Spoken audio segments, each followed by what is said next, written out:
Last night marked the final gubernatorial debate between Governor Gretchen Whitmer and GOP challenger Tudor Dixon. This time it had happened here locally in Oakland County at Oakland University. Joining us now is a professor of political science at Oakland University and the director of their Center for Civic Engagement, Dave Dulio, on today's Megacast. Dave, thanks for being with us today. Thanks for having me, Tyler. Nice to talk to you. Yeah, good to talk to you as well. Big day yesterday at Oakland University, especially for the Center for Civic Engagement. It began on a little bit of a nicer side with Civility Day. Tell us about that, because that was a big event at Oakland University. A lot of excitement behind it. So, how did everything go at Civility Day? It was great. Thanks for asking. We partnered with Nolan Finley and Stephen Henderson and their Civility project, which has a number of the same goals and sort of principles that the Center for Civic Engagement does in trying to get Americans to be able to talk to each other again and do so without simply assuming that because somebody disagrees with you that they're evil. And yesterday was a great model of that. And of course, Nolan and Stephen do that incredibly well. And we welcomed a bunch of other speakers that drove that point home, including Congresswoman Debbie Dingell, Congressman Fred Upton. Big thanks to him for driving over from the southwest corner of the state just for the morning, and a bunch of other folks. And there were about 150 people that showed up. Right, I mean, it was really a good turnout, and that tells me that people are looking for this kind of thing, right? That there's a desire out there, that there's an appetite for it, and I think that's a good sign, right? If we got 5 people, I'd be worried, right? But you get that size crowd on a Tuesday morning, and I think it's a great signal. Yeah, it's a great way to begin that final debate day, as people are going to be looking at both these candidates, certainly at the ways that they're kind of going in at each other, and really also how we're seeing in the last couple of weeks of the election, those attacks really go on the increase, and we see both candidates on either side of the aisle go on the offensive. So it's a great way to take that back a step and really consider yourself, where you're at, and what sort of political conversations you need to be having with those in your life, and what you can learn from those on the other side. So going into when the gloves did come off on Tuesday night at the gubernatorial debate, definitely different than it was a couple weeks back at the first one in Grand Rapids. This time around, both these candidates really putting on the pedal to the metal, especially Governor Whitmer in some of her appointed jabs at Tudor Dixon, particularly referring to her at times as being bankrolled by Betsy DeVos, being ill-prepared to lead the state, and even going after her about things such as being an election denier, a COVID-19 anti-vax person as well, because of her affiliation with Donald Trump and with Trump Republicans. It was an interesting debate from both angles, because both the candidates really did go in on the other, but also did a pretty decent job of laying out where they stand on some of the critical issues affecting Michiganders.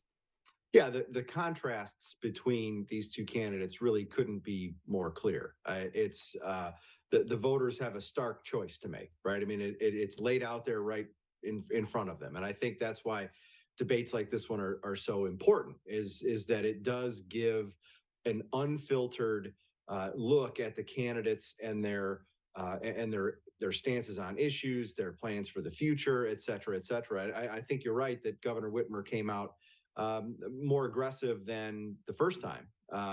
Tudor Dixon, though, maintained her aggressive posture. I think she performed very well.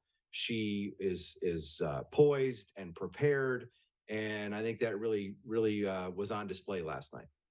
Yeah, Aaron Call from the University of Michigan, their director of debate, was quoted in a Paul Egan article in the Detroit Free Press, referring to Whitmer's strategy from the first debate as being more of prevent defense. This time around, it was certainly more on the offensive side, making quite a few remarks on Tudor Dixon's campaign. But as you mentioned, Dixon came back on the defensive of her stances, and what was really impressive from her in particular was we sort of saw a change in her strategy as well, where on certain issues, particularly on the 1931 abortion law, whether or not she would sort of play along with Proposal 3, should that be voted affirmatively by the electorate here in the state of Michigan. She definitely went in and clarified where she stands a lot more clearly in this debate on many of those issues, as well as on issues related to COVID-19 as well. Do you believe that there was a strategy behind that this late in the game for Tudor Dixon to really make sure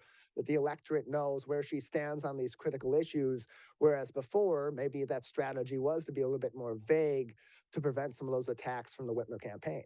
Well, if that was the strategy, it didn't work, right? I mean, because the attacks from the Whitmer campaign came, and they came fast and furious.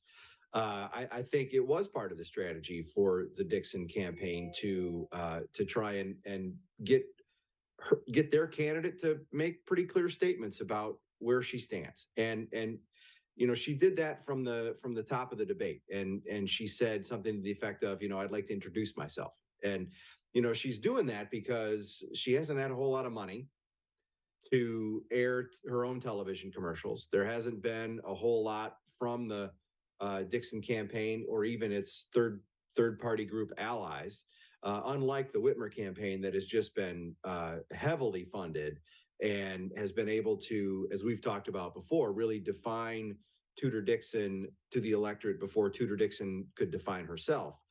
So last night in this debate, which I think we should also note was the only one that was aired here in Oakland County, right? If it was not aired on television the first time, if folks wanted to see it, they had to go and find a stream.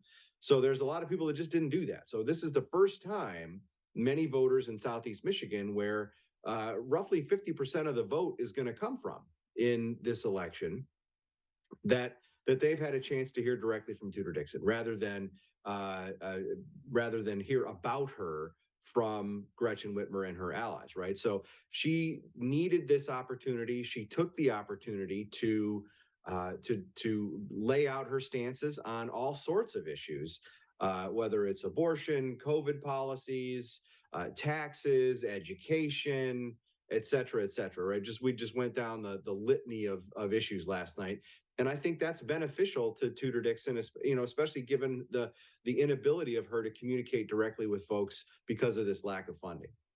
And it was interesting too, because so much of the last several weeks and really so much of this gubernatorial race since the primaries has been circulating on the abortion issue in particular in the state of Michigan on what happens with Proposal 3, what happens with the old 1931 abortion law following the repeal of Roe versus Wade. And what's kind of gone to the wayside was what we had thought in the past year and really in the past 18 months was going to be that critical issue or the critical point of debate in this campaign, which was the response to COVID-19 pandemic and how Governor Gretchen Whitmer's policies may affect her in this upcoming election and how the GOP candidate, whoever that may have been at that time, would use that against Governor Whitmer and potentially have that be a winning strategy. We saw some of that creep back last night as Governor Whitmer and Tudor Dixon got into a debate about what sort of strategy would have worked better and sort of Monday morning quarterbacking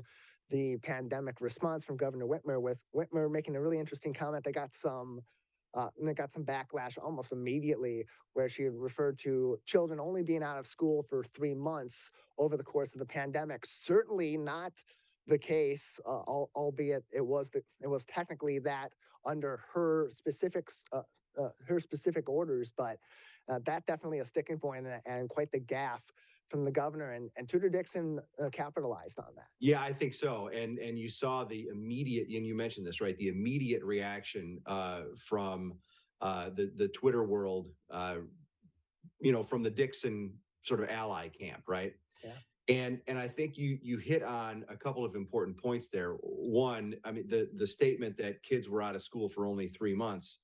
A lot of parents are going to hear that and go, what are you talking about? Right now, follow that up with your point about the fact that it under the governor's order, it only was 3 months.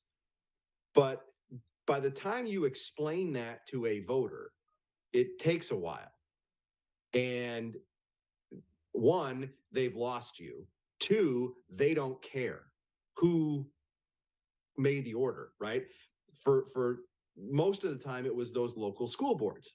And this is not to say that whether those decisions were right or wrong, but parents remember that. and they are going to go back and say, wait a minute, my kid was out of school for a year or more. What is she talking about? So I think you're right that that was a mistake by the governor.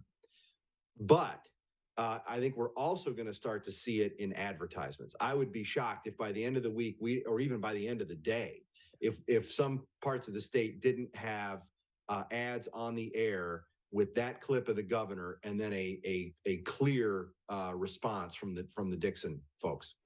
Yeah, especially with one of the common jabs from Tudor Dixon from her campaign being their claims of Governor Whitmer being that consummate career politician. That's a career politician sort of line, and definitely one that they'll want to be capitalizing on as we are now less than 2 weeks away from Election Day proper. Lastly, on the debate side of things, Tudor Dixon clarifying her stance on Proposal 3 and stating that she would accept the results of Proposal 3 should it be passed by the electorate in the state of Michigan, which was for a while up for questions, certainly because of her stance on abortion and direct quotes from Dixon and her campaign on her stance on abortion. Do you believe that her statement that she would support and in that case enforce that law should it be passed by the people of the state of Michigan? Do you believe that that is going to be helpful for her, particularly with moderates as we approach election day? It can't hurt, right? I think she, I take her at her word. Let's put it that way, right? And I think that there will be some who will doubt her, but if you're not going to believe her, you're not voting for her anyway, right? That I think that you've got your mind made up. I don't think that that's a major. I don't think that'll be a major factor. More information can be found on upcoming events at the Oakland University Center for Civic Engagement during the election season and even beyond as issues continue to pop up at oakland.edu/CCE. We're joined by Dave Dulio, professor of political science at Oakland University, as well as the director for the Center for Civic Engagement. Again, oakland.edu for more information. Dave, as we approach election day, any other activities coming up from the Center for Civic Engagement, other things we should be keeping an eye out for from your organization? Yeah, we're going to do two more of our office hours series where we give folks a chance to either come by the Oakland Center or watch via Zoom and ask questions. There are going to be two election related sessions, one on November 3rd at noon, so before the election, and then one the night after the election on November 9th, where we're going to welcome two special guests. I'll leave that vague for now, but folks can always find more information on that at oakland.edu/CCE. You can get all the information on how to sign up for those. You said it, oakland.edu/CCE for more information and videos from past activities at the Oakland University Center for Civic Engagement. Dave, I always appreciate having you on. Thanks, Tyler.